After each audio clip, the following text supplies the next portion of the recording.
रत्नागिरीच्या जिल्हा शासकीय रुग्णालयात प्रसूती पश्चात एका कमकुवत अर्भकाला जीवनदान देण्याचा प्रयत्न रुग्णालयाच्या विशेष नवजात शिशु विभागाने केलाय। गेल्या 15 दिवसाच्या संघर्षानंतर या अर्भकाला सुखरूप घरी पाठवण्यात वैद्यकीय अधिकाऱ्यांना यश आलंय।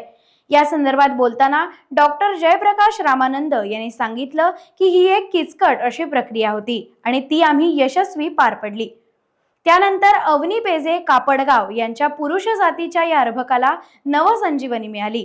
अर्भक कमी दिवसाचं होतं व त्याचं वजन 1400 ग्रॅम होतं। रुग्णालयातून 30 दिवसानंतर बाळाला डिस्चार्ज दिल्यानंतर त्याचं वजन 1795 ग्रॅम होतं। घरी देखील स्वयंसेविकेच्या घरभेटी दरम्यान बाळाची काळजी घेण्यात येणार आहे। टाइम्स डिजिटलला लाईक करा, सबस्क्राईब करा, शेअर करा आणि बेल आयकॉन दाबायला विसरू नका। पाहत रहा टाइम्स डिजिटल।